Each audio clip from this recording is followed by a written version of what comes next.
Good evening and welcome to the first of two Center for Catholic Jewish Studies spring programs. Tonight's program is called Theological Perspectives on Nationalism, Antisemitism, and Racism in the United States. My name is Matthew Tapey, and I'm an Associate Professor of Theology at St. Leo University near Tampa Bay and Director of the Center for Catholic Jewish Studies. Although our program is online tonight and we can't see each other in person, please know that your time and your interest in the program is treasured, and it makes a difference. We have 150 people registered for our program from across Florida and beyond, including faculty from multiple universities, including the Catholic University of Zimbabwe and Sacred Heart Seminary in Wisconsin. We are joined by members of multiple Jewish congregations in Florida, the Benedictine Sisters of Florida, parishioners from 8 Catholic churches in Florida, as well as staff from institutions such as the Tampa Jewish Federation and the Florida Holocaust Museum. So I want to thank our program co-sponsors for making it possible for us to be here tonight, Congregation Kol Ami in Tampa, and Tampa Jewish Community Centers and Federation, and St. Timothy's Catholic Church in Lutz, Florida. Since 1998, the Center for Catholic Jewish Studies has provided interreligious educational programs for thousands of students and members of the community. The mission of the center is to build mutual understanding between Catholics and Jews and all people of goodwill. Tonight's program attempts to address the interrelationship between nationalism, anti-Semitism, and racism in this moment in the United States. Anti-Semitic incidents are on the rise, and Jews feel less secure in America than at any time in the last 8 decades. Politicians at the highest levels proudly declare themselves to be nationalists. The United States Conference of Catholic Bishops has emphatically stressed that racism is a persistent evil in the United States. In what way is the recent surge in anti-Semitism and racism exacerbated or related to the idea of the nation state? I now want to turn to introduce you to our panel of esteemed scholars. Dr. William T. Cavanaugh is Professor of Catholic Studies and Director of the Center for World Catholicism and Intercultural Theology at DePaul University. His degrees are from the universities of Notre Dame, Cambridge, and Duke. He is the author of 8 books and editor of 6 more. His books include Torture and Eucharist, Being Consumed, and The Myth of Religious Violence. He is working on a book now that explores the theme of idolatry in nationalism and other modern pathologies. Rabbi Dr. Shai Held is a theologian, scholar, and educator. He is president, dean, and chair in Jewish thought at Hadar. Previously, he served for 6 years as scholar in residence at Kahayat Hadar in New York City and taught both theology and halakha at the Jewish Theological Seminary. He also served as director of education at Harvard Hillel. Rabbi Held holds a doctorate in religion from Harvard. His main academic interests are in modern Jewish and Christian thought, in biblical theology, and in the history of Zionism. Rabbi Held is the author of Abraham Joshua Heschel, The Call of Transcendence, and The Heart of Torah, a collection of essays on the Torah in 2 volumes. Dr. Beverly Mitchell is Professor of Systematic Theology and Church History at Wesley Theological Seminary in Washington, D.C. She teaches courses in systematic theology, church history, genocide, global poverty, and African American prophetic literature. She is the author of numerous articles and presentations related to human dignity, the Black abolitionist movement, and white supremacy, and 2 books, Black Abolitionism, The Quest for Human Dignity, and Plantations and Death Camps, Religion, Ideology, and Human Dignity. She is currently working on a manuscript in which she deconstructs the ideology of white supremacy. We now want to turn over the floor to Dr. Cavanaugh, and I will encourage all of you to please make a note of any questions you might have for each speaker. Each panelist will make a presentation, and then toward the end, we will have a discussion of all 3 presentations among the panelists. And that discussion will then be followed by a question and answer session where you get to submit questions to the panel. So if you look at the bottom of your Zoom screen, you'll see a little button that says Q&A. If you just hit that Q&A button, submit your question, and we'll do our best to try to get to as many questions as we can in the time that we are afforded. Dr. Cavanaugh, you have the floor. Thanks, Matt, and welcome everybody. It's a delight to be here. I would rather be in Florida than in Chicago. Right now, I understand your weather's a little bit nicer than ours, but maybe sometime in the future. Being on Zoom does have some advantages. You know, we can be joined by people from all over the world. So welcome everybody who's come. I'm going to try to share my screen here and use a PowerPoint. So please let me know if it's working. Let me see here.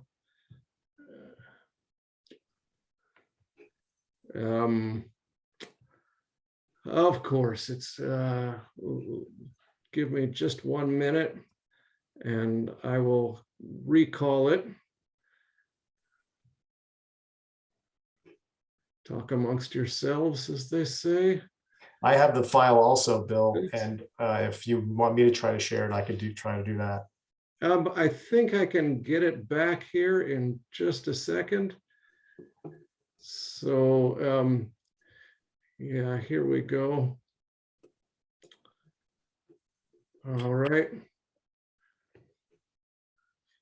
PowerPoint, they say power corrupts and PowerPoint corrupts absolutely, but we're gonna see if we can get it going here. Okay, so I can see it on my screen now. I'm gonna share my screen and we're gonna keep our fingers crossed and hope it's gonna show up. Is it there?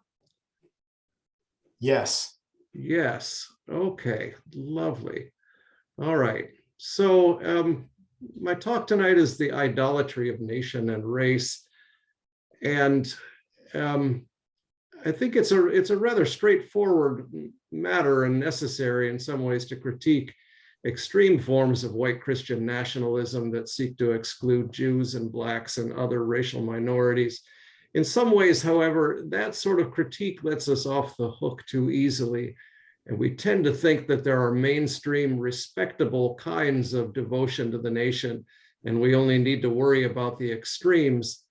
But this evening, I want to explore some of the unhealthy dynamics in mainstream nationalism as such, from a theological point of view, and suggest that the extremes are not simply an aberration, but the outworking of some of the ambivalent dynamics of nationalism as such. So I want to begin with the notion that nationalism is a type of religion. Religions, we generally assume, are systems of belief and practice whose object is a god or gods. So the object of nationalism is a nation, it's not a god. Nationalism is therefore a secular phenomenon and not a religion. To ask, is nationalism a religion, is like asking, is Buddhism a sport? But there are many scholars of nationalism who are convinced that nationalism is a religion. So I'm hoping you're seeing on the screen Emil Durkheim. Yeah, okay. Durkheim thought that religion can be explained sociologically, not as a human response to a transcendent reality or God, but as a dynamic inherent to collectivities. So religion, according to Durkheim, is the self-worship of the group. Devotion to one's nation fits easily within Durkheim's concept of religion. Carlton Hayes, professor of history at Columbia, published his seminal essay, Nationalism as a Religion, in 1926, and later this book in 1960. Hayes, like Durkheim, recognized a perduring human religious sense that has largely migrated in modernity from the church to the nation. The nation is the modern person's God on whom they depend for protection and salvation. So Hayes details the elaborate myths and feast days and liturgies surrounding the flag, national heroes, and foundational events in the nation's history. Nationalism is built especially around theologies of sacrifice. And so Hayes says, perhaps the surest proof of the religious character of modern nationalism is the zeal with which all manner of its devotees have laid down their lives on battlefields of the last 100 years. And there's lots more of this kind of thing. If you look up into the dome of the Capitol building, what you see in Washington, D.C., is a painting called The Apotheosis of Washington, the becoming God of Washington, where Washington ascends into the heavens surrounded by various mythological figures. This is the picture. This is the way that American school children used to salute the American flag until Hitler made this gesture unpopular in the United States, and the gesture was changed to hand over heart in the 1940s. This is actually the picture that I asked Oxford University Press to put on the cover of my book, The Myth of Religious Violence, but they thought it was a little bit too incendiary. So since Hayes, Robert Bella, Carolyn Marvin, David Engel, Atalia Omer, Jason Springs, Anthony D. Smith, and so on, many other scholars have taken an explicitly Durkheimian approach to describe nationalism as a religion. Marvin and Engel write, nationalism is the most powerful religion in the United States. Smith calls nationalism a new religion of the people. It is not a religion of the people because it has emerged from the common people, but because the people alone constitute the object of this new religion. For Smith, then, as for Durkheim, nationalism is a kind of collective self-worship. So if nationalism is a religion, is it a good religion or a bad religion? Robert Bella treats the American civil religion sympathetically. At its best, a genuine apprehension of a universal and transcendent religious reality as seen in or as revealed through the experience of the American people.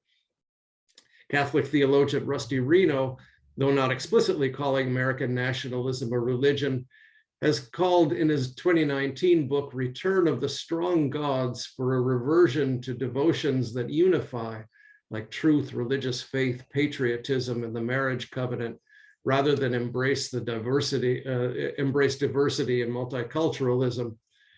The strong gods, he says, are objects of men's love and devotion, the sources of the passions and loyalties that unite societies. The strong God of the nation draws us out of our little worlds, our shared loves, love of land, our history, our founding myths, our warriors and heroes raise us to a higher vantage point. Two things I think are notable here: the focus on us and ours, and the transcendence associated with that collective self. As Reno puts it, the we touches on sacred things. He says, the miracle of the we makes group solidarity more precious than our universal humanity, such that we will gladly sacrifice our lives for our fellow citizens. So the we transcends our biological families and incorporates us into a larger political entity, because the we is not simply biological, it must constantly be reinforced and defended. And he says, quote, the we is an end in itself that asks us to do what is necessary to sustain and promote our shared loves, all of which hearken to the call of strong gods, end quote. But at the same time, Reno wants to guard against social contract theories that see the we as a merely artificial matter of consent and choice. According to Reno, citizenship is akin to membership in a family. It's a given, not a choice. Carlton Hayes, on the other hand, who like Reno was a convert to Catholicism, regarded nationalism as idolatrous, as tribal selfishness and vainglory. He regarded nationalism as a historic reaction against the universality of the Christian message, and chastised his fellow American Catholics who, quote, put nationalism above our faith and thus give aid and comfort to our most persistent and insidious foe. So if nationalism has these religious resonances, then I think that any theological exploration of nationalism must consider the question of idolatry. Reno briefly considers the possibility that the strong gods can be idols, but does not seriously consider the possibility that that could be true of American nationalism. I, like Hayes, think the question of idolatry needs more serious consideration. As Moshe Halbertal and Avishai Margalit point out, the Hebrew scriptures treat idolatry primarily as a matter of behavior and not belief. Idolatry is not primarily considered a metaphysical error, but a betrayal of loyalty to the God of Israel. For this reason, the primary biblical images for idolatry are adultery and political disloyalty. The image of adultery is exemplified by the story of Hosea, who is told to marry a prostitute to symbolize the dalliances of Israel with other gods. The political image is exemplified by 1 Samuel 8, when the Israelites ask for a king to reign over them. God says to Samuel, "It is not you they have rejected, but me, not wishing me to reign over them anymore. They are now doing to you exactly what they have done to me since the day I brought them out of Egypt until now, deserting me and serving other gods." So although the king is not explicitly worshiped as a god, putting trust in a king instead of in God to protect them is idolatry. Note, though, that God accepts the existence of kings for Israel as long as they don't replace God.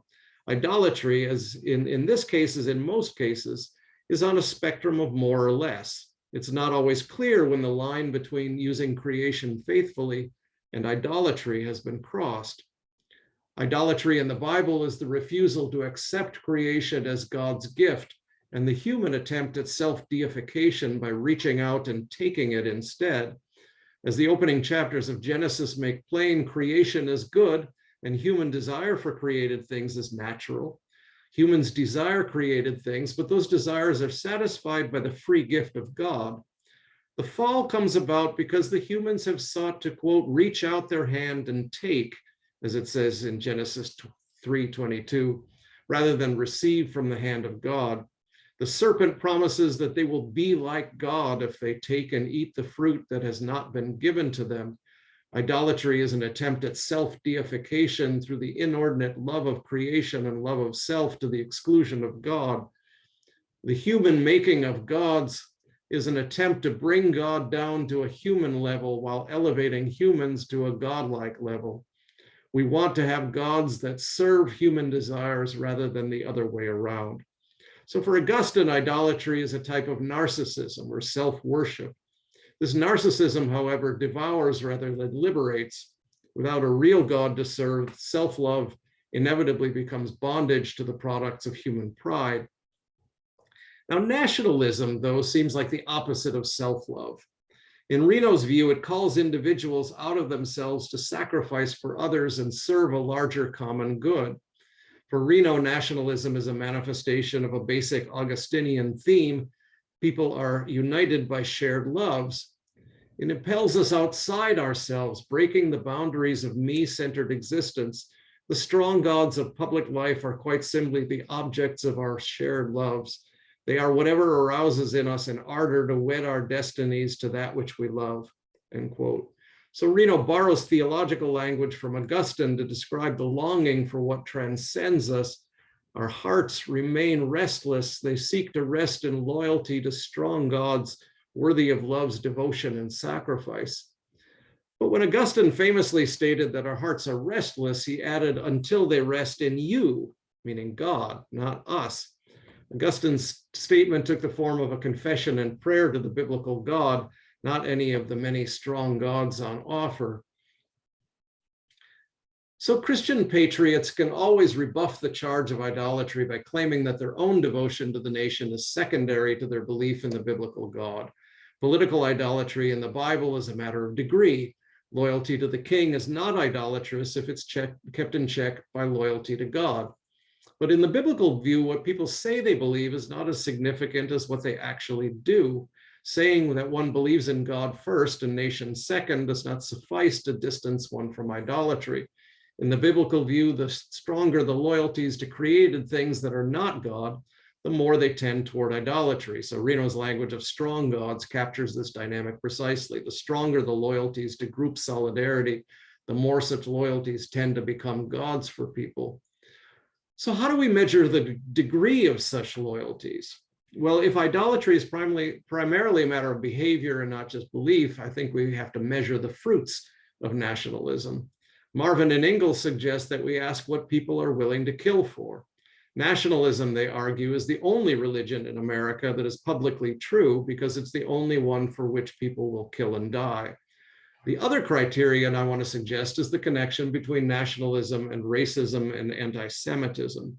There's good reason to suspect that nationalism has a tendency towards both. And to explain why, I want to turn to a recent article entitled Nationalism as Collective Narcissism by Alexandra Sichoka and Alexandra Sislak. I've been arguing that the self-sacrifice and love of others elicited by nationalism is still narcissism if it is directed not towards God and all God's children, but toward the we of the group. It is narcissism writ large, a collective narcissism. Sichoka and Sislak explore this idea from the point of view of social psychology, applying earlier, more general work on collective narcissism to the current resurgence of nationalism around the globe. They point out that political ideologies have become less important than ethnic and national identities. The nationalist demand for respect fits the concept of collective narcissism, which they define as a grandiose in-group image that is contingent upon external recognition of the in-group's worth. Like Narcissus, the nationalist falls in love with an image of the nation. That is, not simply the reality of the nation, but an idealized image of it, often based on a fictionalized history. Collective narcissism, like individual narcissism, is driven by perceived shortcomings, a lack of self-esteem, unmet needs, a lack of control. Under such conditions, people derive their sense of self-worth from the respect accorded to the group. The nationalist demand for respect can lead to violence linked to an exaggeration of threats and a propensity for hostile responses to such threats, as I think we're seeing in the Ukraine right now. Nationalism is not just about the we, in other words, but needs a they to oppose to the we, an out-group to oppose to the in-group.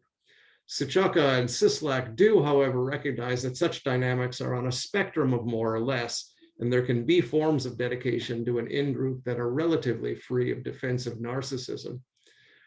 One of the most interesting aspects of Sichoka and Sislak's study is the effect of collective narcissism on intra-groups, group relations.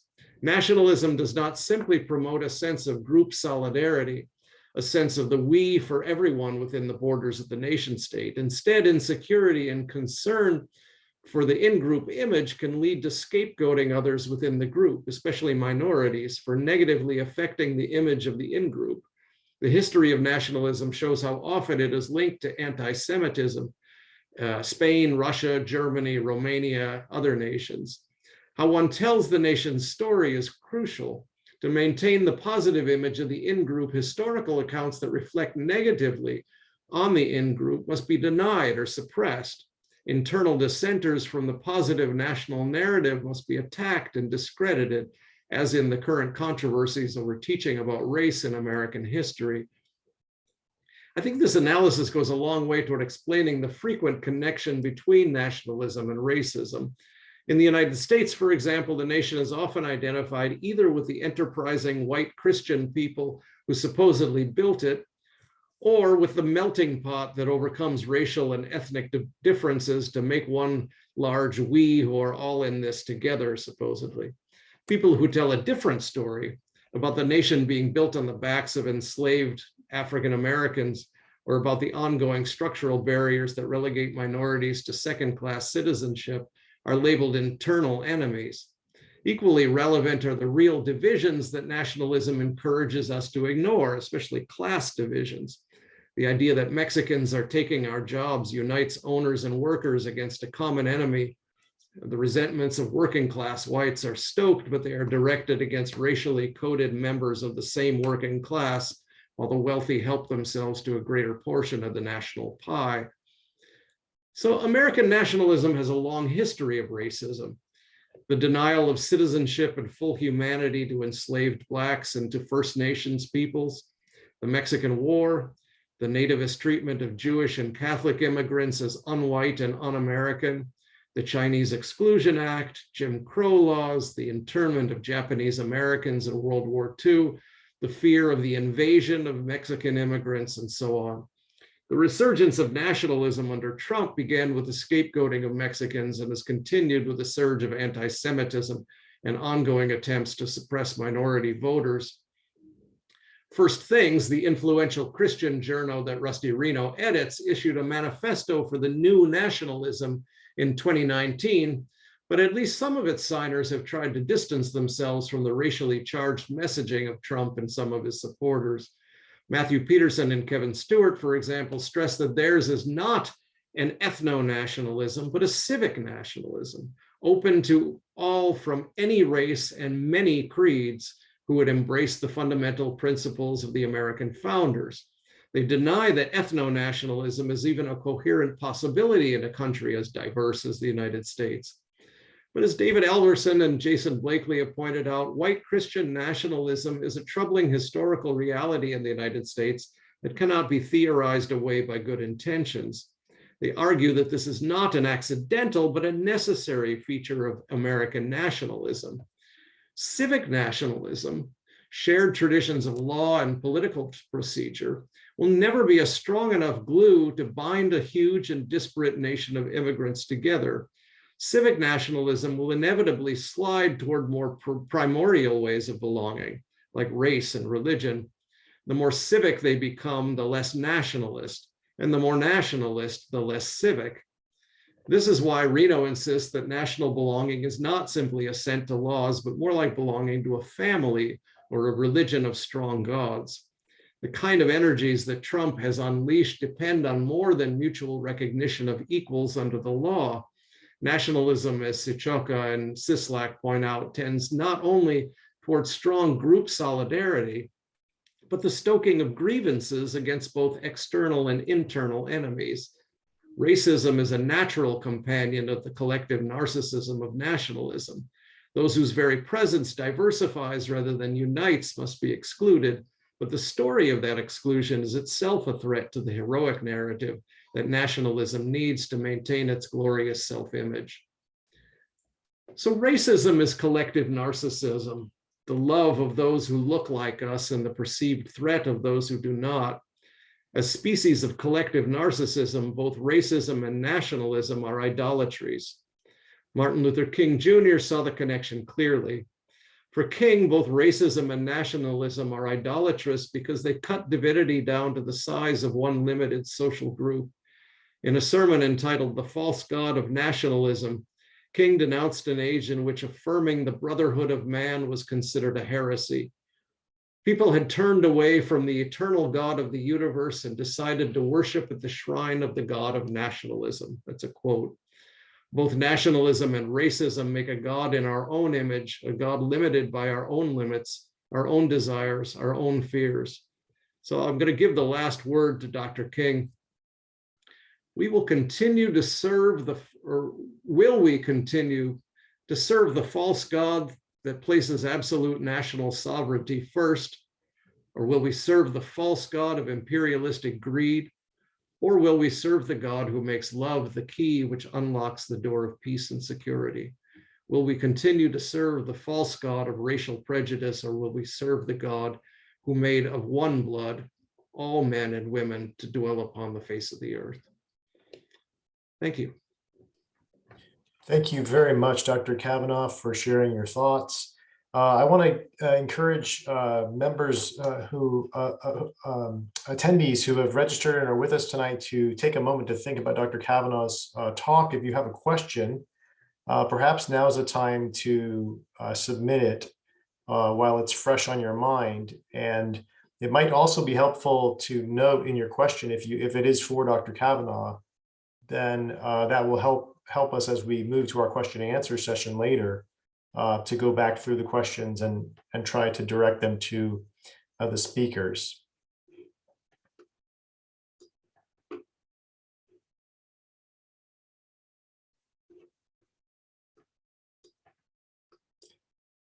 Okay, let's turn now to Rabbi Dr. Shai Held.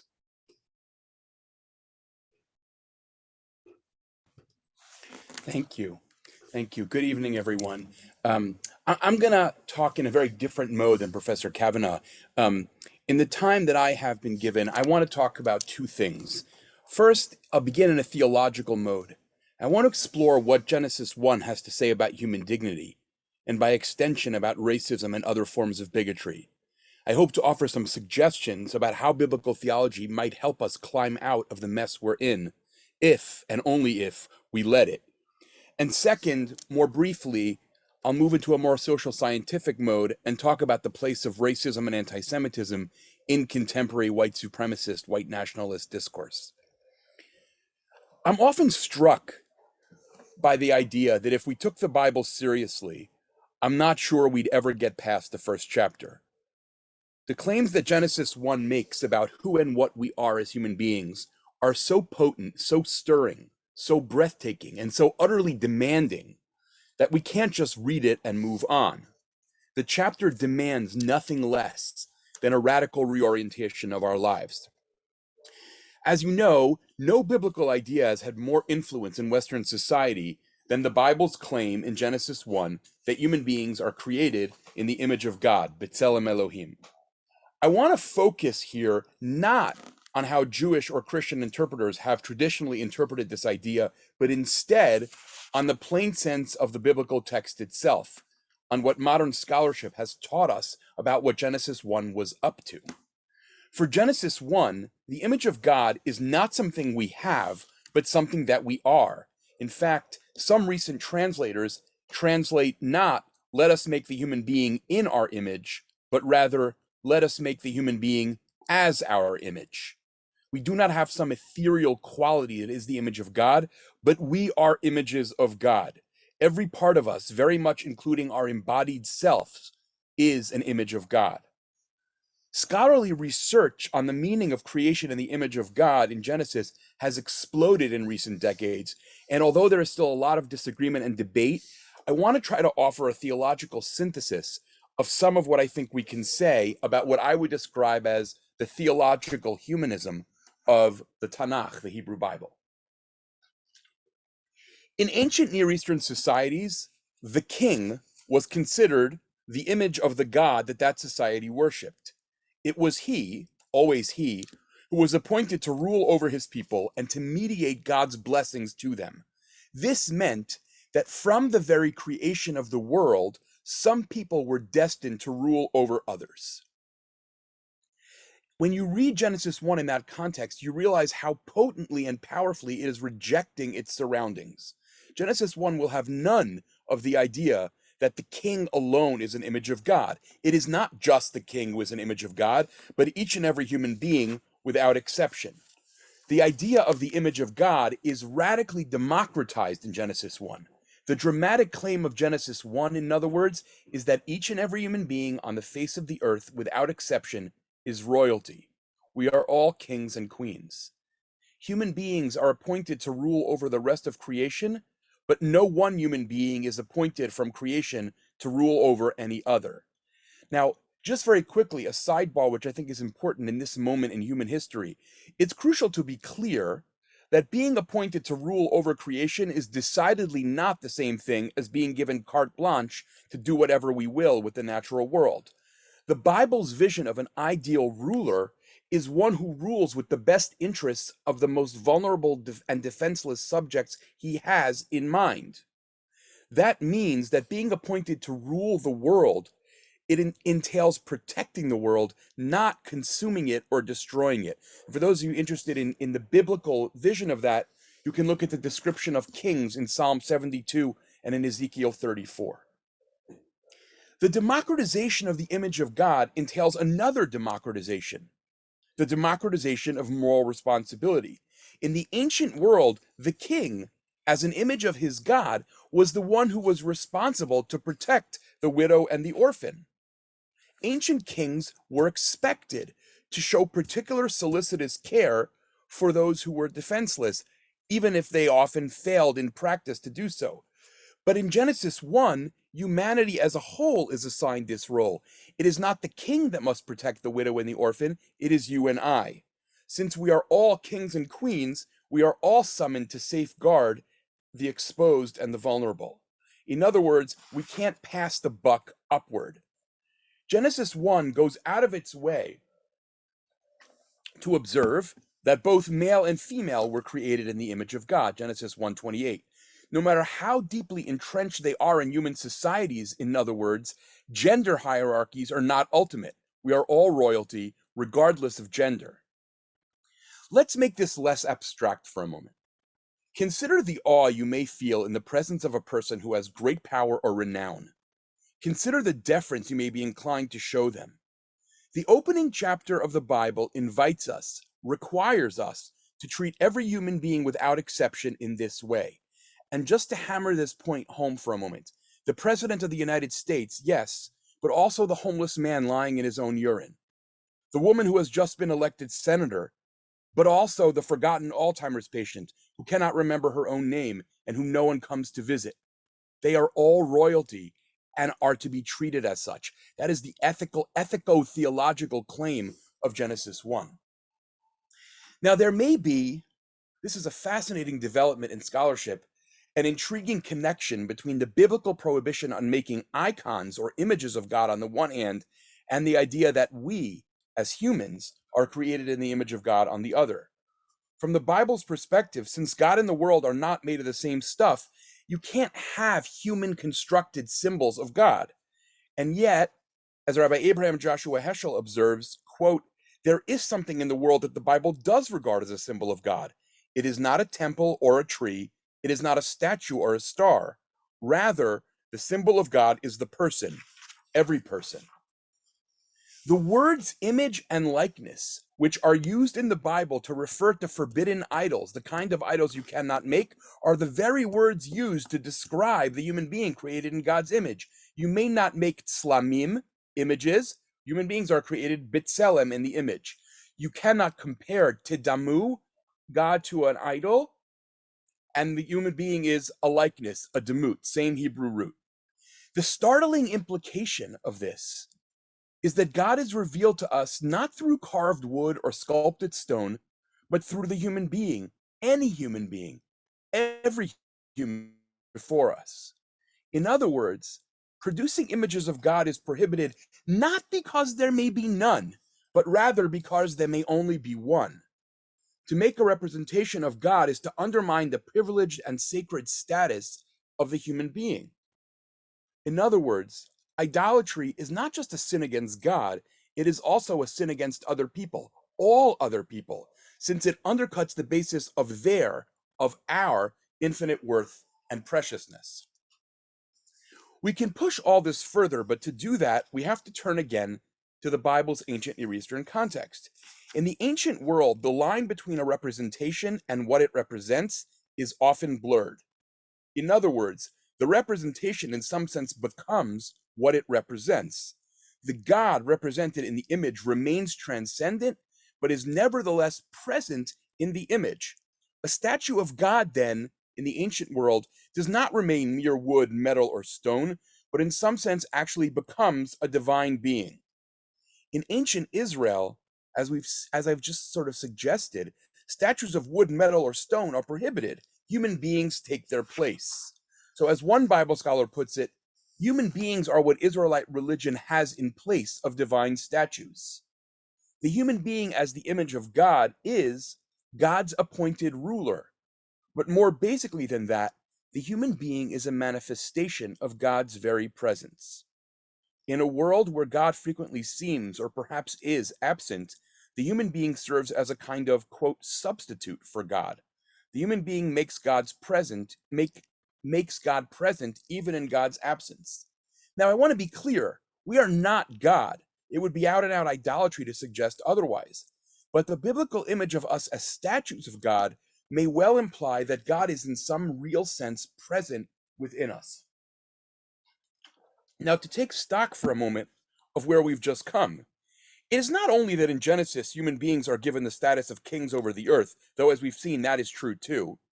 It is also that human beings are given the place primarily occupied by statues of the gods in the ancient world. We manifest and extend the presence of God in the world. Imagine living that way.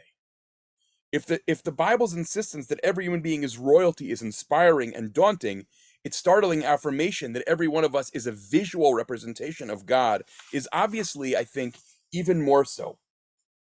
Imagine really taking this to heart and orienting our lives around it. Each and every human being on the face of earth is a theophany, a visible revelation of God. The Talmudic sage Rabbi Joshua ben Levi has this wonderful teaching that I would like to sort of put all over the world. When a person walks on his or her way, a procession of angels walks before him or her and says, "Make way for an image of the Blessed Holy One." Each of us has an entourage of angels that says, "Make space for an icon of God is about to pass." Needless to say, all of this raises the stakes of the interpersonal realm dramatically. How we treat others is, in some sense, how we treat God. That's Genesis 1, not only the Gospel of Matthew. God's honor and ours are inextricably intertwined. The ethical is theological. If a person stands before us, then so too, in some sense, does God. To be solicitous of another person's honor is, in effect, to be solicitous with God's. The same logic obviously applies to negative behavior. To be less than vigilant with the honor of another person is akin to denigrating the divine presence, the Shekhinah itself. Now, how does this connect to racism in a more explicit way? So here it's interesting. Genesis 1 is like a hymn to biodiversity. God does not only create animals, God creates animals of every kind, the Torah says, liminam. God does not just create fish of every kind, birds of every kind, plants of every kind, trees of every kind. Over and over again, it's as if the Bible asks us, look around, look how many species there are. It's amazing. By the time we get to the creation of the human being, we expect to hear, and God created the human being in God's image after God's likeness in all its kinds. And yet, that in its kind never happens. That term that appears in the creation of everything else, of many kinds, does not appear in the creation of the human. And the idea, I think, is breathtaking. There are no kinds of human beings. Genesis 11, the story of the Tower of Babel, will defend the importance of linguistic, cultural, and geographic diversity. But first, it will remind us you can't celebrate diversity unless you first acknowledge and embrace shared humanity. One Talmudic sage argued that the great principle of the Bible is this verse, Genesis 5:1.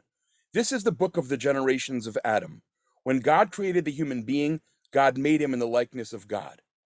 Most interpreters assume that this sage had the second half of the verse in mind. The idea that all of humanity is created in the image of God is the great principle of the Torah. However, some interpreters said, no, that's not right.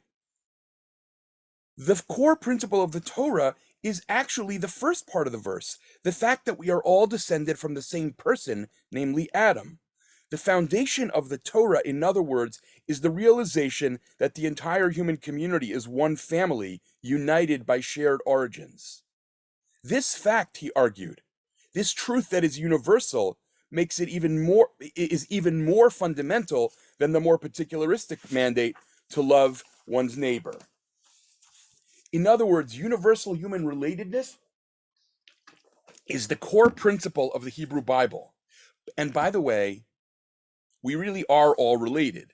The DNA of any two people in the world differs by about 0.2%. Back to Genesis 1 for just another moment. The Bible's account of creation differs in a really interesting way from other ancient Near Eastern creation stories. Whereas other creation stories culminate in the creation of the people and the culture doing the telling, the Bible assigns no role to ancient Israel within the story of creation. The Jewish people are not primordial in the Jewish creation story. That is to say, when the Babylonians tell a creation story, it culminates in the creation of Babylonia and its king.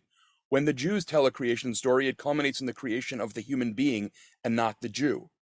Genesis 1 thus accentuates the point that all people, and not just Jews, are created in the image of God.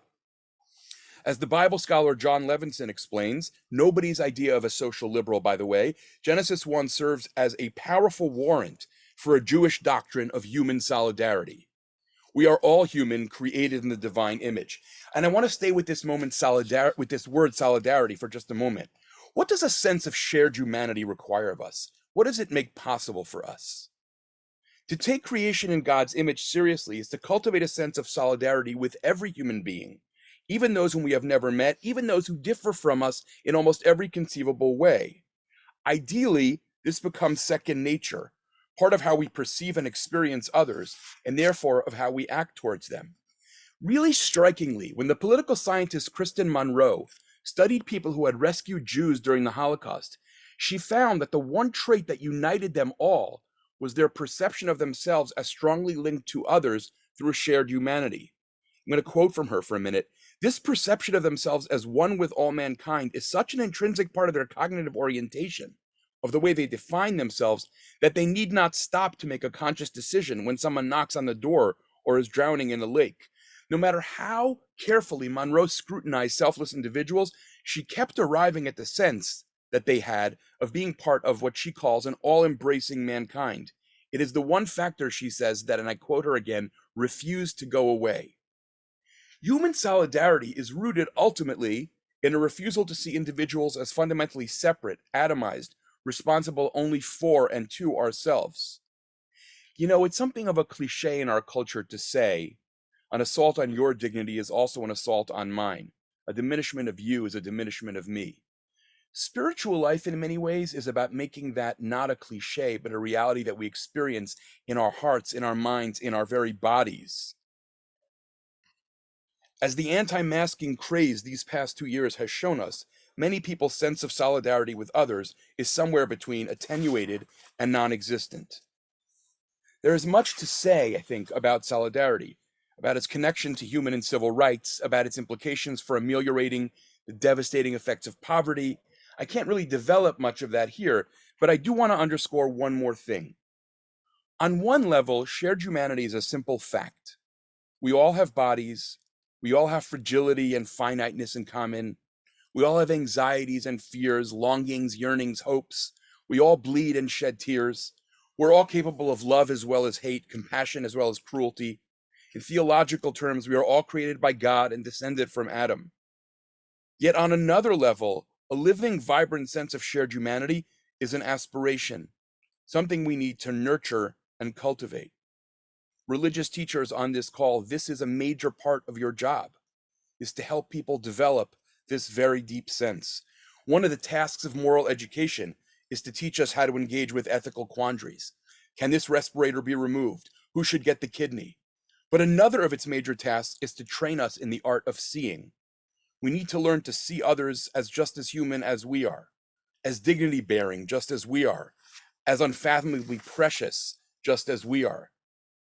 We need to learn to experience interconnectedness as a basic fact of human life. Crucially, we need to learn to see those whom others treat as invisible, to perceive the humanity of those whom others insistently dehumanize, and of those whom we ourselves may be tempted to dehumanize. On one level, in other words, much of what I'm saying has been quite simple.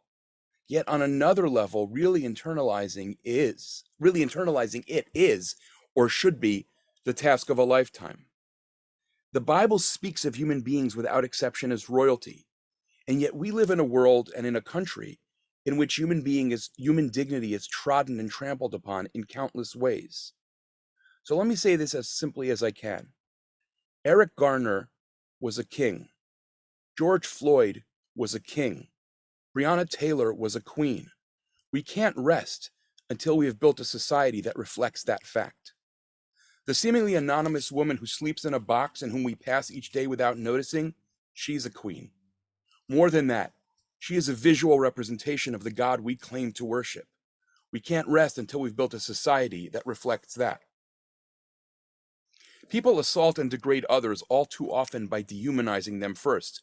I agree that it's forbidden to abuse human beings, but Jews are vermin, blacks are subhuman, and the list goes on and on. To which Genesis 1 responds, and we with it ideally, there are no types of human beings. Your victims are as human as you, royalty as you, icons of the Blessed Holy One, just as you. We live in a polarized and atomized society, one that cannot heal unless we develop a sense of social and human solidarity. We are all descended from Adam, the Torah says. We are all family. If we can't see it, the fault is within us, and we must repent. Again, much of what I've been saying is not complicated, but the deepest truths about our lives in the world are often not complicated. They're just hard to take in. Religious teachers must constantly work to take in these truths more and more deeply, and we must strive to build communities and societies that reflect that truth. Maybe then, and only then, we can move on to Genesis 2. Now, I've used up about 18 minutes, and I haven't done my part 2, so I'm going to say what I was going to say in about 4 sentences about racism and anti-Semitism and white supremacy. And I want to acknowledge my debt up front to the writings of the African-American activist and intellectual Eric Ward on this point. African Americans are regarded by white supremacists as subhuman, as dangerous beasts. I'm not gonna put any varnish on this. We're gonna sort of call this one like it is. Black men are seen as especially threatening. This is the great projection in American history. Black men seen as dangerous to white women when it's white men who have so consistently and so brutally menaced black women. The notion that animates much of white supremacist discussion is what they call the Great Replacement. White people, they say, are being replaced by black people and other people of color. A view, by the way, that has been mainstreamed. Tucker Carlson talks about the Democratic Party as trying to, quote, replace the current electorate with third world voters. If you don't know what that means, you're choosing not to know what that means.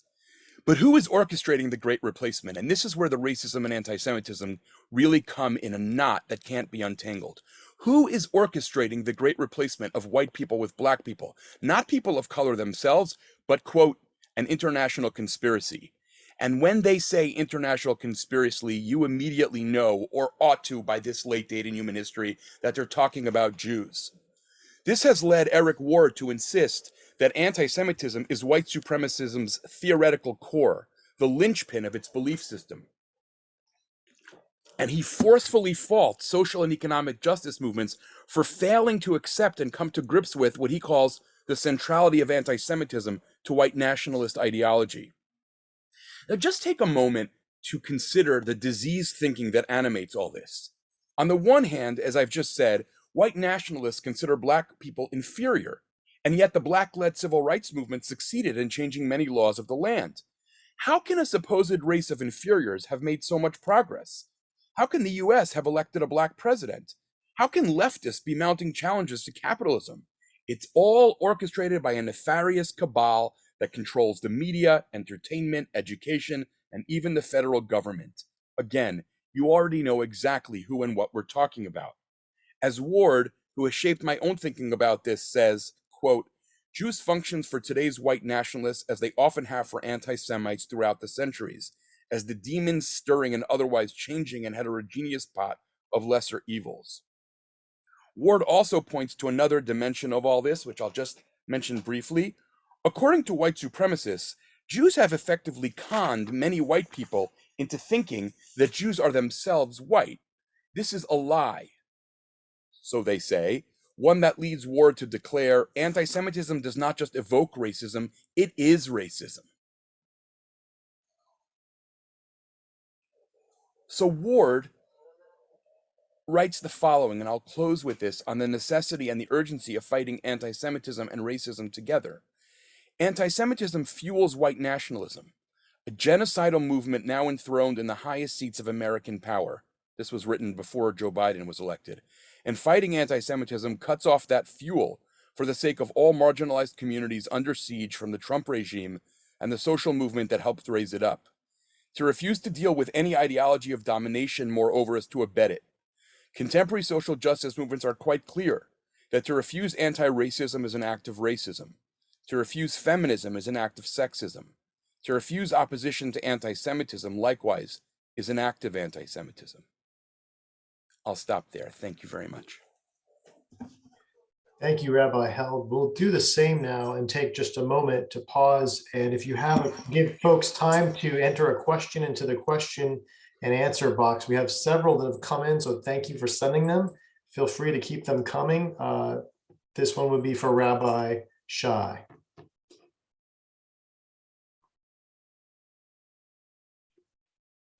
Okay, we'll now turn to Dr. Mitchell. You have the floor, Beverly. Hey, thank you. Despite the election and re-election of the first African-American president of the United States, we are a long way from overcoming the challenge of racism. With the murders of Ahmaud Arbery and Breonna Taylor and George Floyd in 2020, all within the space of 4 months, we were painfully reminded that racism remains one of the top challenges of the United States to this very day. Yet nearly 2 years post George Floyd, we are facing strong political resistance to coming to terms with America's racist past and present. Instead of facing it head on, repenting, and pledging faithfulness to this country's highest ideals, this resistance has prompted vehement denials that racism remains a persistent problem that's worth talking about, and that racism is structurally embedded into our economic, social, political, and cultural systems and structures. We're at a stage on this long travail in the fight for racial justice, where if a person of color speaks out publicly against racism, one is very likely to be accused of being racist for having done so. To insist upon truth-telling regarding unsavory aspects of American history, one is labeled un-American. When one challenges the dominant caste to come to grips with this racial hierarchy from which it continues to benefit, one is charged with creating divisions. One of the matters I continue to ponder is the persistent wide disparity between African Americans and whites regarding the degree to which racism is endemic in this country.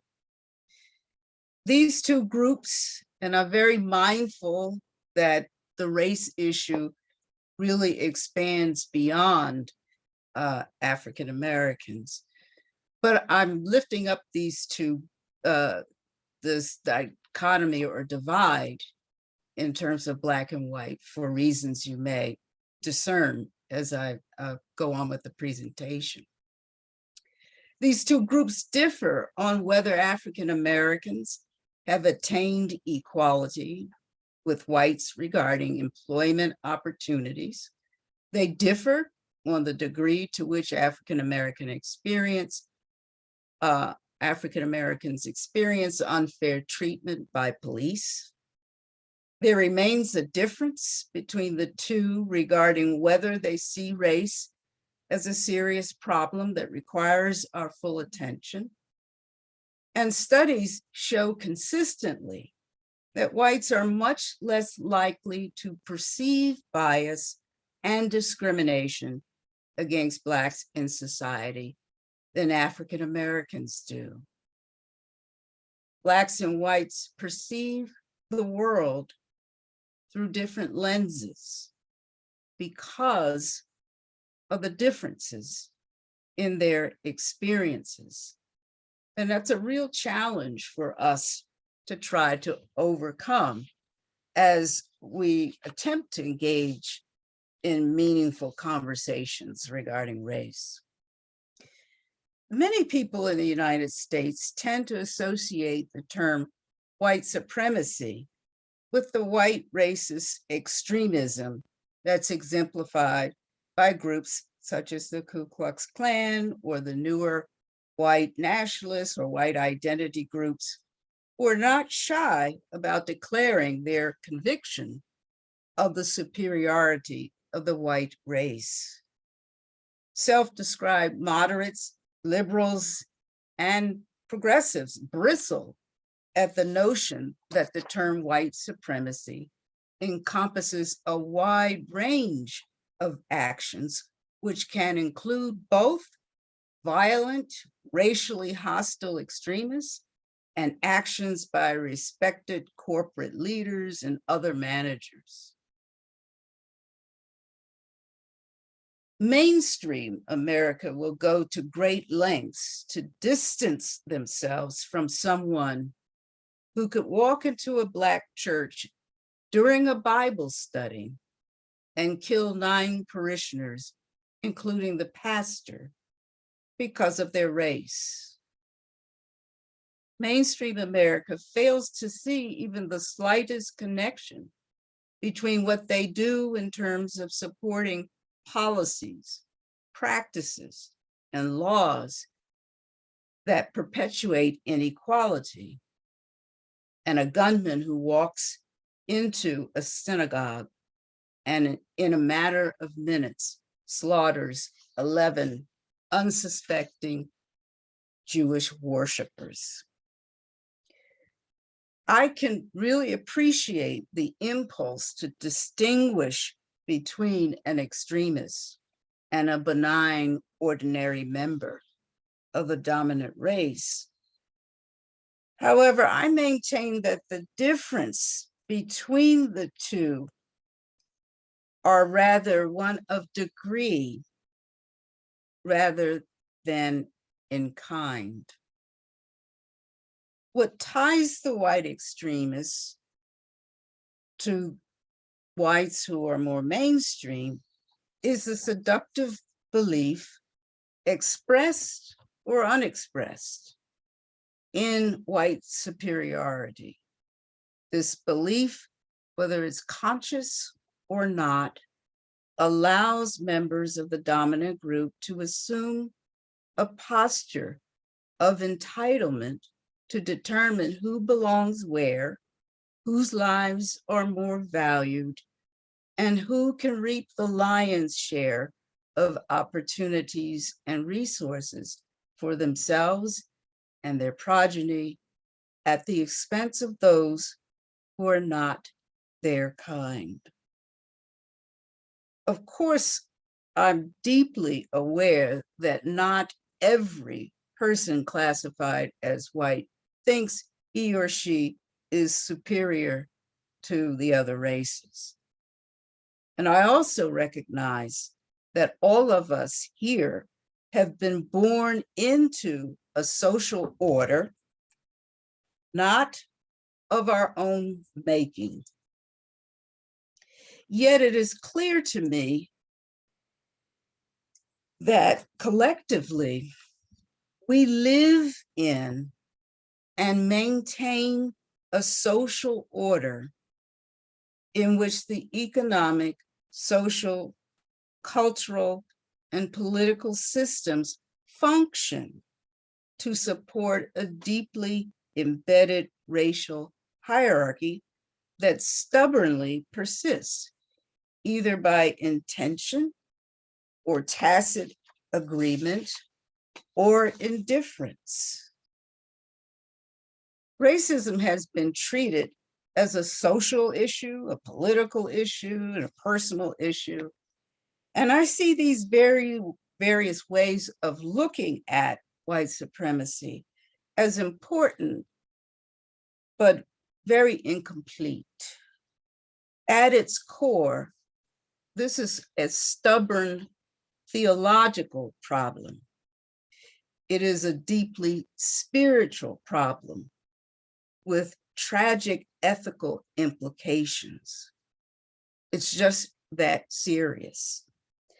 And I say this because at its core, we are dealing with an ideology that denies the reality that we are all creatures made in the image of God, as the rabbi just said, and that having been gifted with that image, all of us have been blessed with dignity and hold sacred worth that ethically commands us to view others, to treat others as we would want to be treated.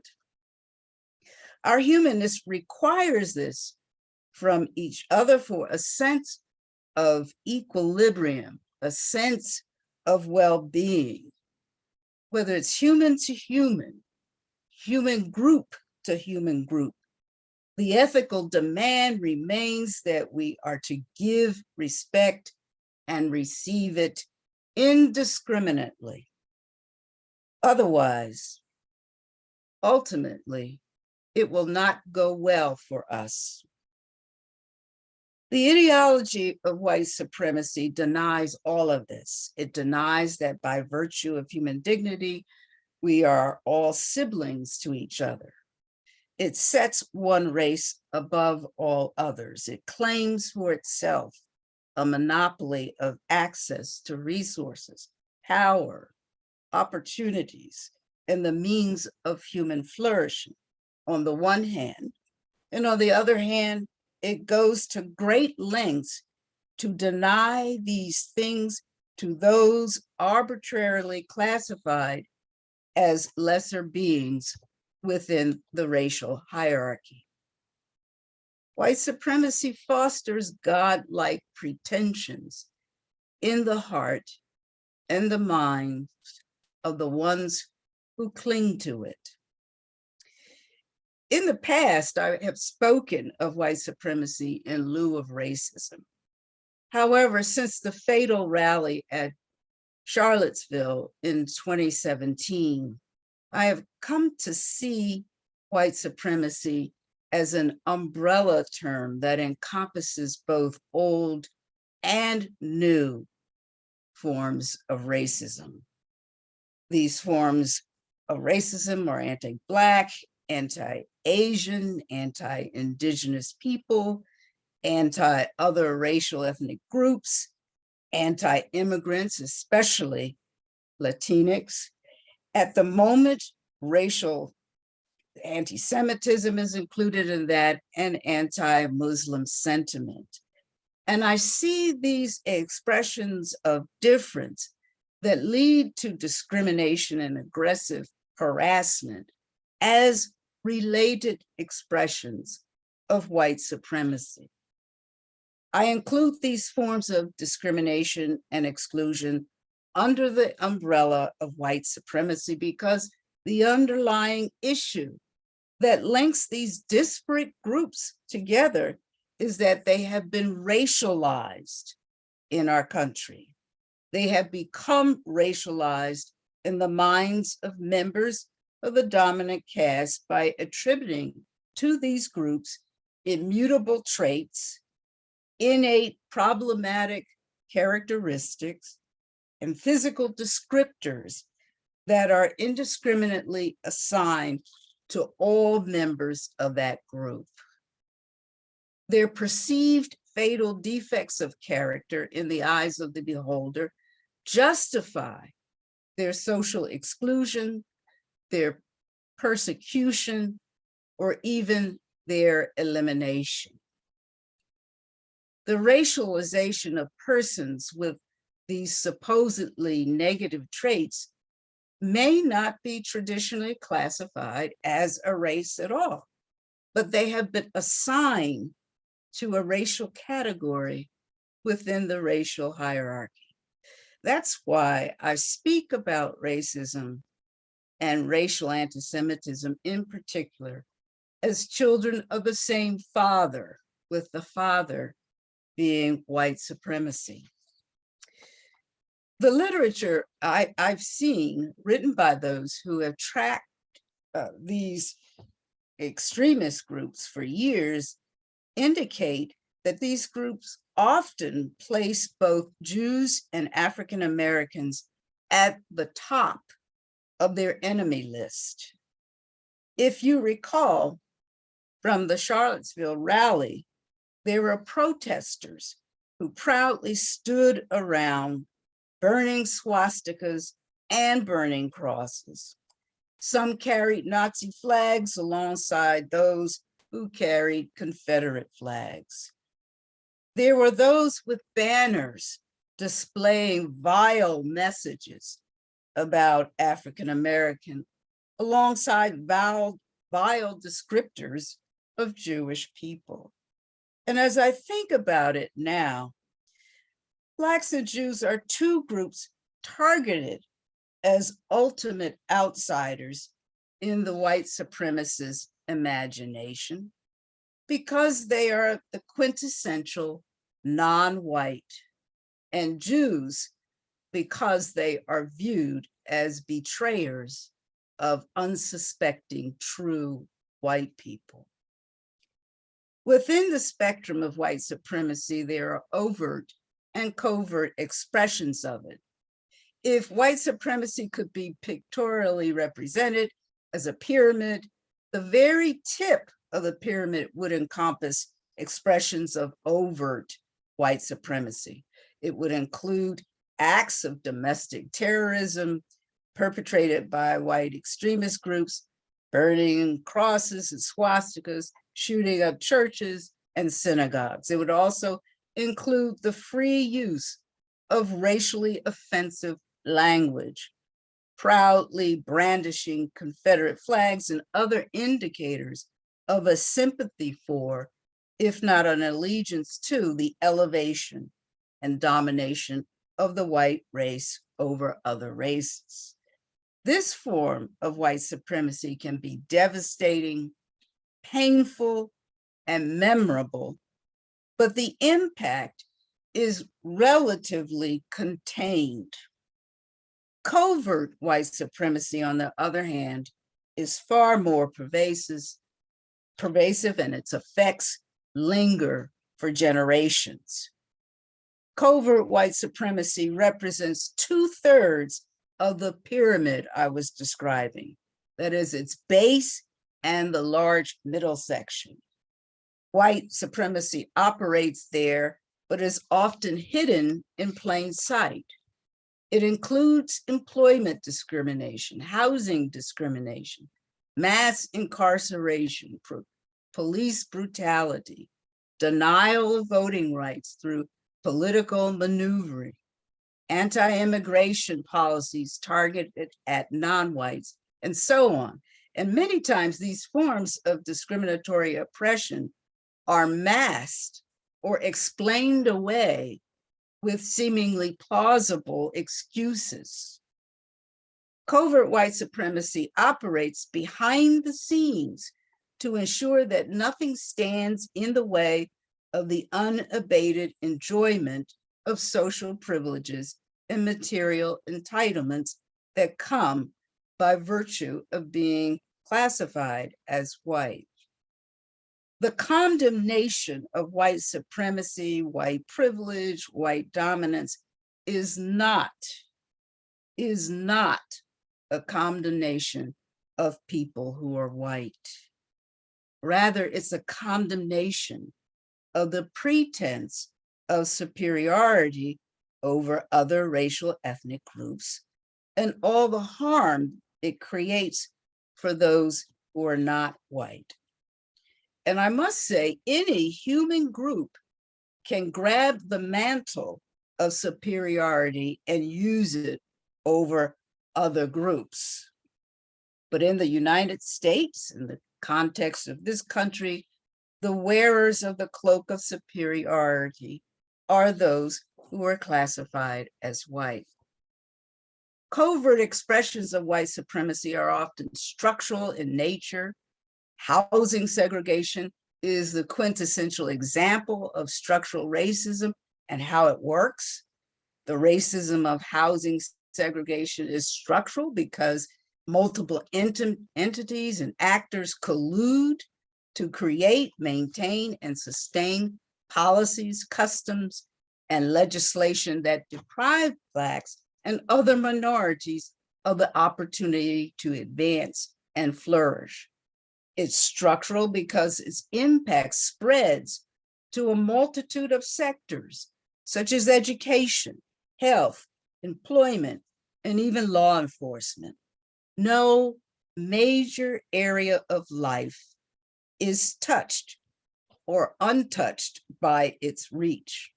A major handmaiden of structural racism is segregation. The problem of segregation is that Blacks especially, but also other minorities, are isolated and contained without access to the same quality of life of whites because they are members of certain minority groups. Commonly, the dominant group will hoard resources and opportunities for themselves at the expense of the subjugated.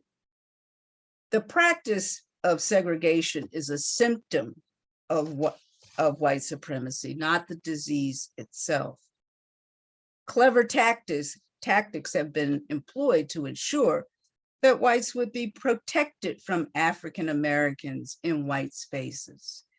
Exclusionary racial zoning sought to contain Black residential expansion to prevent them from encroaching upon parts of cities and towns where whites lived.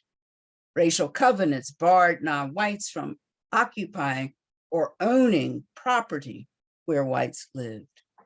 With President Franklin Roosevelt's New Deal, the federal government became a principal player in fostering segregation policies that specifically kept African Americans from being able to benefit from New Deal programs that would have improved their circumstances for generations to come. The federal government introduced the practice of redlining into the housing industry, which put financial and other services out of reach for residents of certain areas based on race or ethnicity. The results of redlining could be felt decades later. As if these hidden in plain sight policies were not enough, whites even employed physical barriers that would insulate them from the presence of Blacks and other minorities in their living spaces. Concrete walls and fences were erected in cities and towns across the United States by public agencies, developers, and white homeowners in tandem with and sanctioned by the courts. Highways were built across neighborhoods, train tracks, one-way streets, and misaligned city grids. The absence of sidewalks, crosswalks have also served to keep Blacks from white spaces. And the walls not only separated the races physically, but also psychologically. And those behind the walls and barriers viewed these walls as what they were, symbols of oppression. And police were deployed to ensure that Blacks did not trespass upon these white spaces. And even 50 years after the Fair Housing Act was enacted, mortgage lenders still systematically exclude Black clients from home ownership. Homes in predominantly Black neighborhoods are still valued nearly 1/4 less compared to neighborhoods with few or no Blacks. Consequently, there remain extreme racial disparities in home ownership and wealth. This all matters because where we live shapes the quality of our lives because it determines our life opportunities or the lack thereof, what our life expectancy is likely to be, the quality of our health, either career advancement or chronic unemployment, or the likelihood of a deadly encounter with law enforcement. As a result of segregation in housing, there's a huge wealth gap between Blacks and whites, and it reduces access to medical care, pharmacies, and supermarkets that sell fresh produce.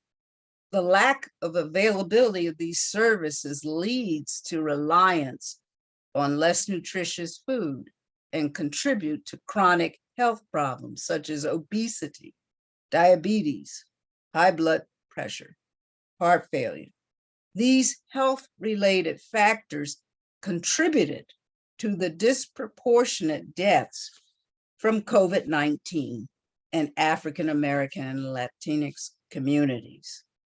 Housing segregation has contributed to educational disparities between white children and children of color, who are consigned to inadequate schools with inadequate financial investment, and which exacerbate the academic achievement gap.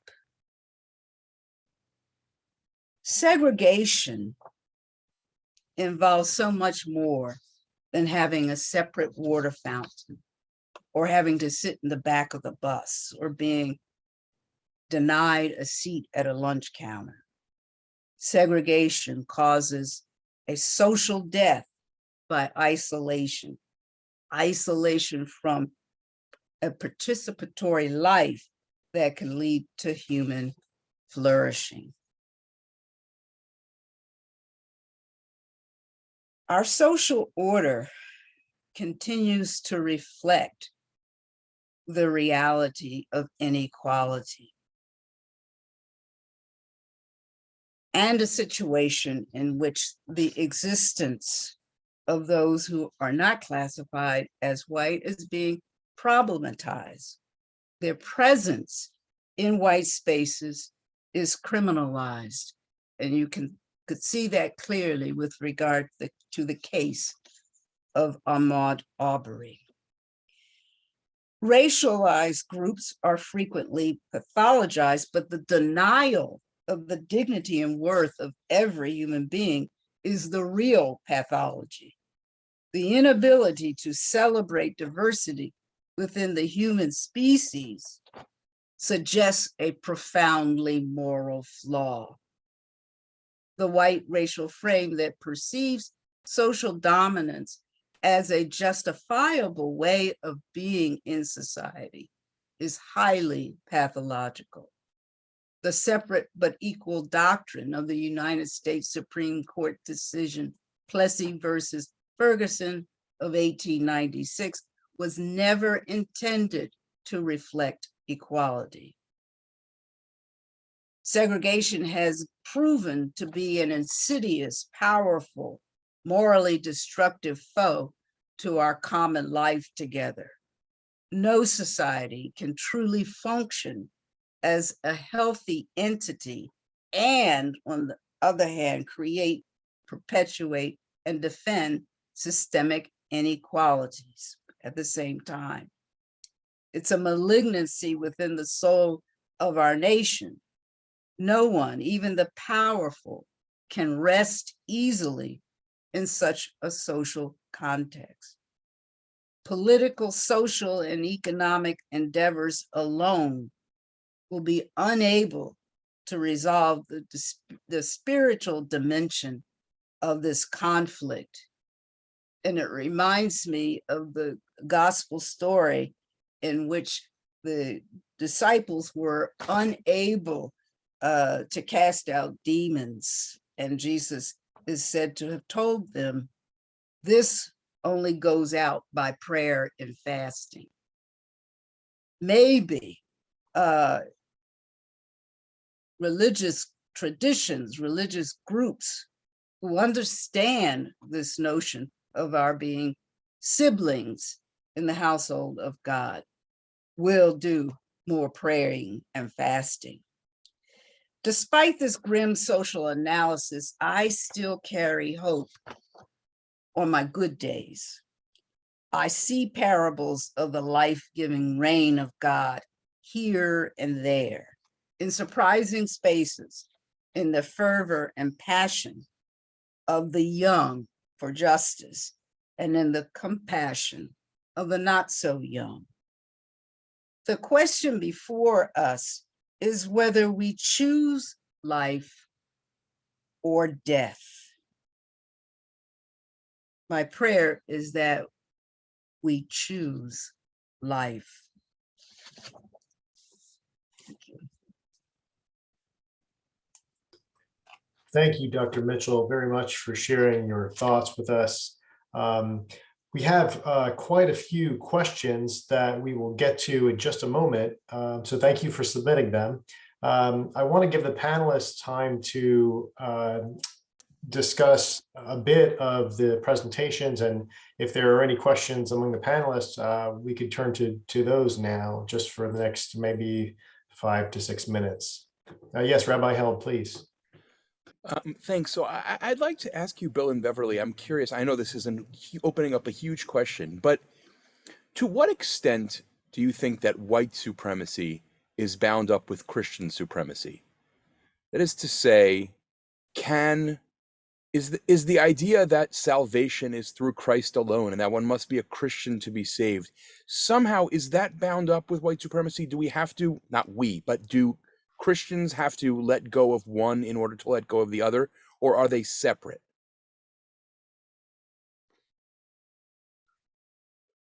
Beverly, you want to go first?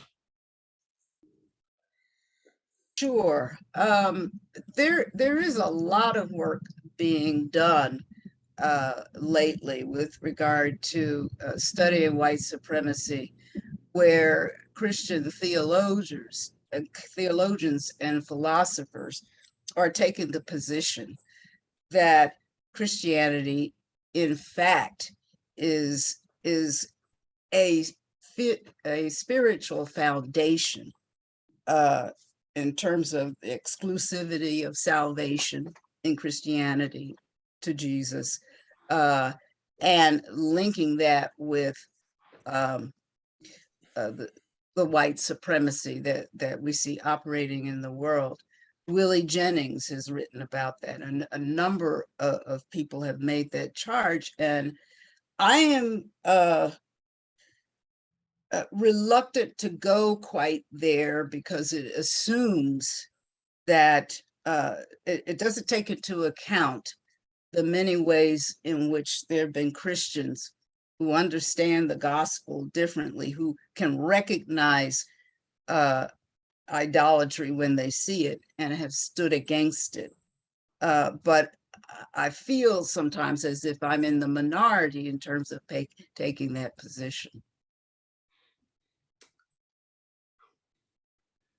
Yeah, I guess if I thought it was a structural feature and not a bug of Christianity, then I wouldn't be a Christian. And I think Willie Jennings is a Christian, and he thinks it's a bug and not a feature.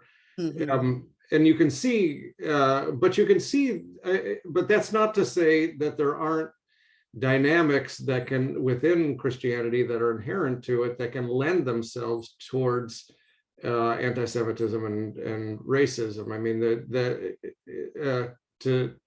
to voice the idea that it's not a feature is to voice a hope more than a statement about, it's to voice a normative statement and not an empirical one, in other words.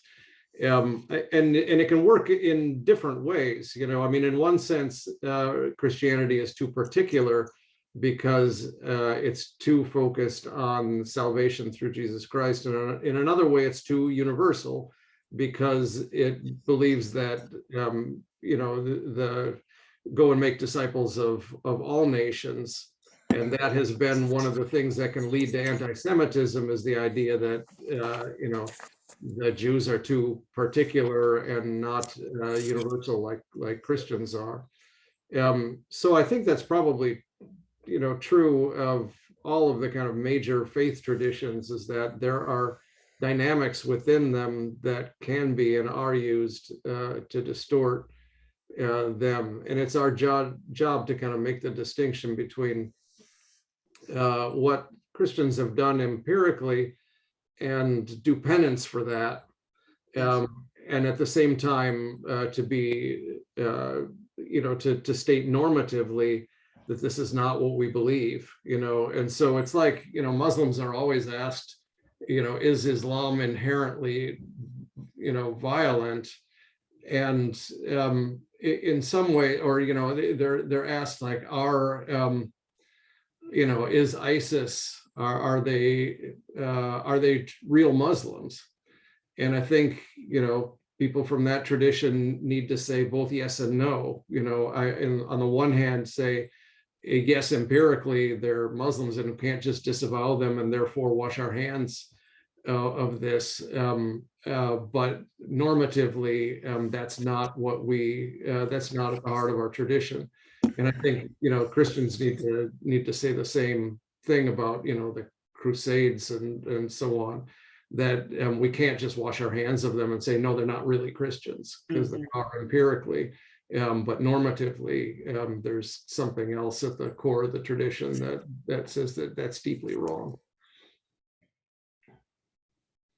Thank you very much.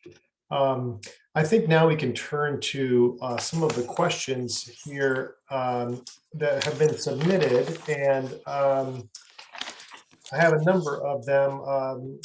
Bill, you had a question directed for you about nationalism. How can nationalism be lambasted when a cadre of societies exists within a particular nation? The great majority of patriotic citizens still embrace a diverse populace as long as they seek to retain the existence of the nascent country. I think the question sounds a little bit like aren't nations themselves diverse? And so therefore there can't be one particular God associated with that nation. Yeah, I mean, that's one way. I talked about what Stewart and Peterson said, that, the United States is too diverse in order to have a kind of ethno-nationalism here. But I think that's a kind of dangerous road to go down, because it denies a lot of what you actually find in our history. I mean, I think it's true on the one hand that there are ways of loving your own, particularity and your own particular group that are not necessarily idolatrous. And that it's true that, as I said, idolatry in the Bible is often on a spectrum of moral. It's often not kind of easy to tell when you've put too much trust in, the Egyptians and their horses to save you, as opposed to trust in God. And so all of these matters are on a spectrum. That being said, I want to resist this very easy way that we have a tendency to say, well, patriotism is good, but nationalism is bad. And what that tends to do is just sort of whitewash, history of what's going on. Nationalism is what the Turks do when they have a military parade, but when we have a military parade, it's called patriotism, and it's good, right? And so there are different kinds of nationalism, and we need to kind of burrow down into the actual details. And I gave a lot of reasons why I thought, a lot of examples from history of how American nationalism and racism and anti-Semitism have been very closely bound up. And so my challenge was at the beginning was to say, let's not just, very much like what Beverly was doing as well, very much trying not to just say, well, these are fringe movements, but rather to kind of look at the pathologies within kind of devotion to the nation that tend to produce these kind of in-group and out-group dynamics. Both, this kind of collective narcissism needs internal enemies, and that kind of comes up, in the sort of internal kinds of racism and exclusion that we have. But it's also a way of cutting off the kind of universality that Rabbi Shai was talking about, right? Because it's nationalism stops at the borders, right? And so there are these kind of dynamics that I want us to take very seriously, and not just dismiss it by saying, oh, yeah, there's bad nationalism out there, but we're just patriotic. I want to look at some of the dynamics of this kind of religious fervor with which patriotism is embraced, and see how that comes along with racism and anti-Semitism. Thank you. On that question, Bill, or on that same theme on nationalism, and its definition, is there a way in which we can distinguish between love of country, a healthy love of country? Is there a way we can, how would you define a healthy love of country? I would imagine that it would have to it would have to have a commitment to the truth to overcome this narcissistic sort of image of oneself that's not detached from reality, that doesn't listen to the suffering of others. Right. Yeah, I mean, in some ways that's what I was talking about, where we want to make this very easy distinction between patriotism, which is a proper love of country, and nationalism. And in some ways, I think that's proper, because it is on this kind of spectrum. But in other ways, I don't want to make it that easy to kind of get away with that. And so you begin to look at the history, and I just think in some ways, there's different kinds of nationalism. In some ways, it's probably easier to be a virtuous patriot in Malta, just picking a small country out of that. I mean, I don't really know anything about Malta, right? But than it is in the US, where nationalism has been tied up with violence of both in terms of militarism, violence outside of our borders, and in terms of racism and anti-Semitism within our borders. And that, I think, makes what love of country might mean under those circumstances is a very different thing. It's not yay for us, but it's a commitment to do penance for the violence that has been done, and the kinds of exclusion that Beverly was talking about are still very much ongoing. And a way to say, if I really want to be a patriot, what I really need to do is try to break down some of these boundaries between, my white neighborhood and the black neighborhood, which is 3 blocks away, but could just as well be on the other side of the world. Thank you, Bill. I have a question for Rabbi Held. Rabbi Held, this attendee says, thank you for your thought-provoking remarks and the explanation of the human royalty theme in Genesis. Do you have any confidence that this theme can take hold in an increasingly secular society? All of the trends that I see in our culture seem to be moving us toward increased polarization. Do you see anything in secular American culture that would provide a basis for the Genesis vision to flourish? Wow, that's a really difficult question. So I'll be honest and say, Beverly spoke about her good days. Lately, I've had more bad days than good days when it comes to optimism about America. I think a lot about Vincent Harding, and how Vincent Harding always used to ask, is America still possible? And I take the question that participant asked as essentially the question, is America still possible? Is a society built on a certain vision of human dignity still a possibility? My answer to that question is, it is, let me say it in a cutesy way and then in a more serious way. I am neither an optimist nor a pessimist. I'm a possibilist. Do I think it's possible? I think it's possible. Do I see the will right now in this country to get there? I'm not sure. And the language that I use for myself to keep myself going, in case it is helpful, is hope involves commitment. If you just want something to happen, that's just wishing. That's not yet hoping. In order to hope for something, you have to work for it. And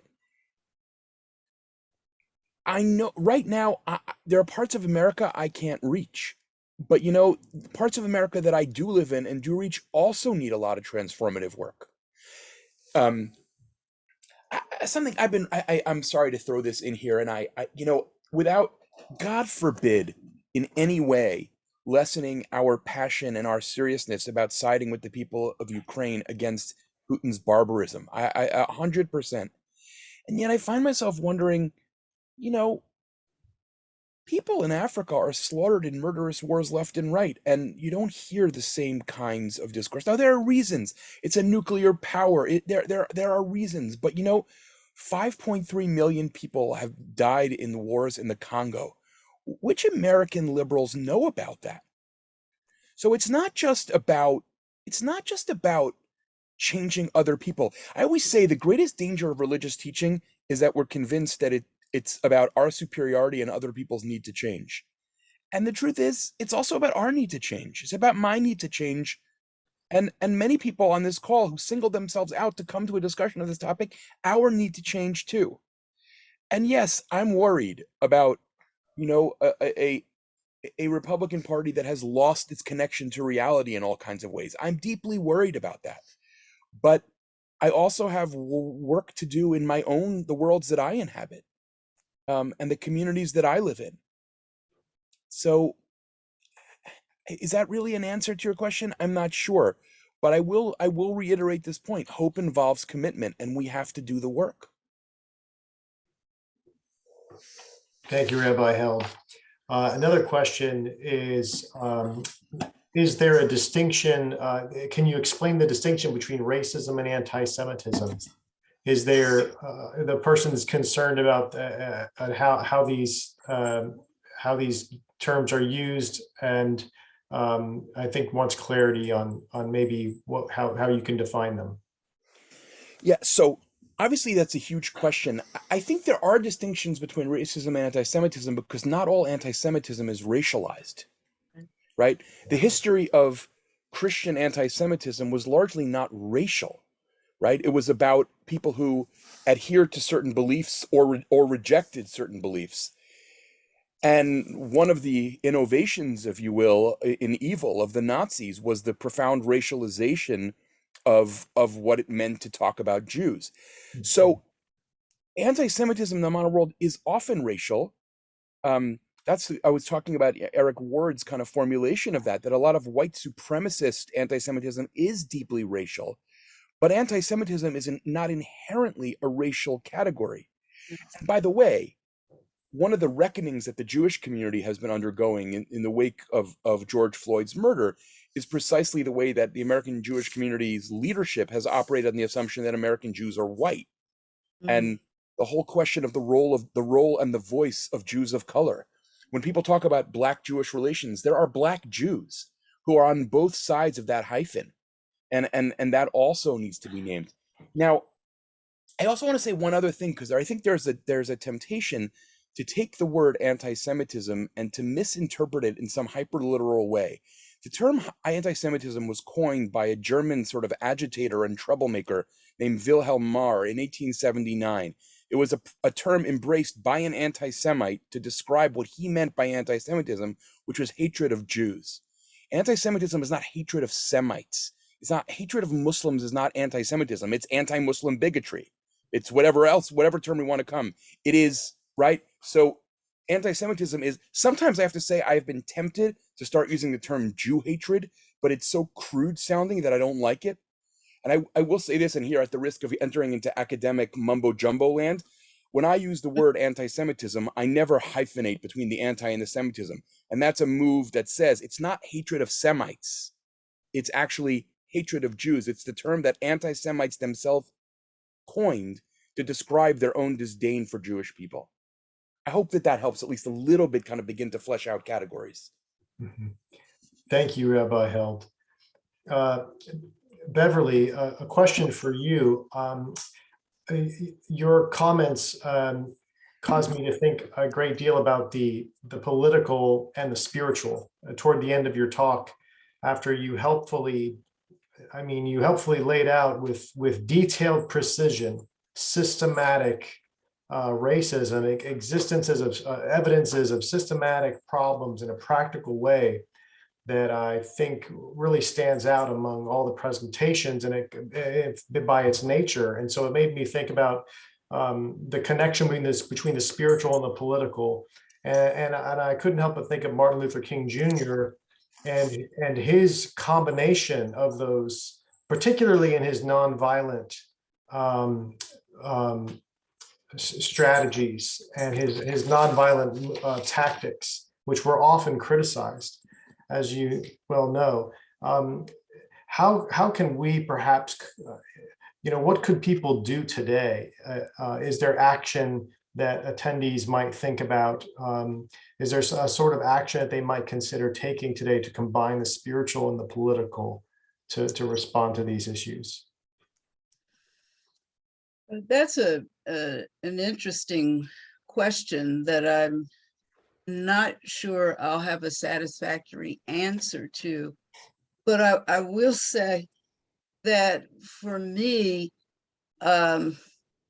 when you take certain stances, such as concern for the poor, the marginalized, the outcasts in society, that in a way, you're making a political statement. I don't see any way where you can completely separate religion and politics. And I say that with fear and trembling because I see the misuse of trying to combine the two in a way that's destructive and unhelpful.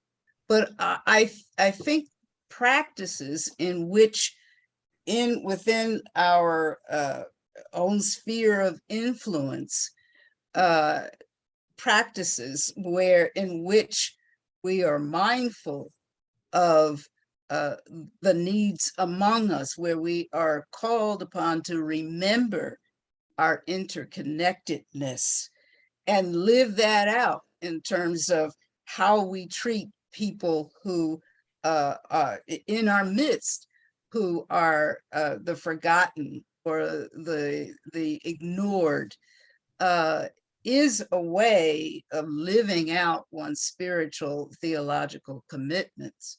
I think that's a start. I feel like the rabbi in reiterating the need to deal with our own internal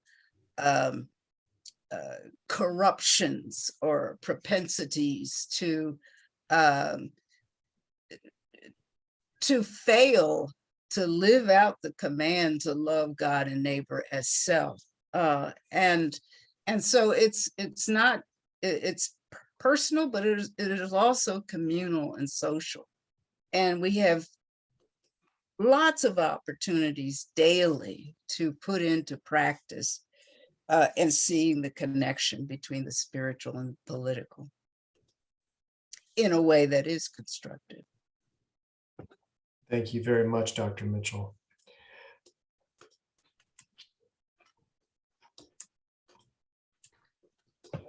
Well, we're drawing to the end of our program here, and I want to thank everybody for attending the online session.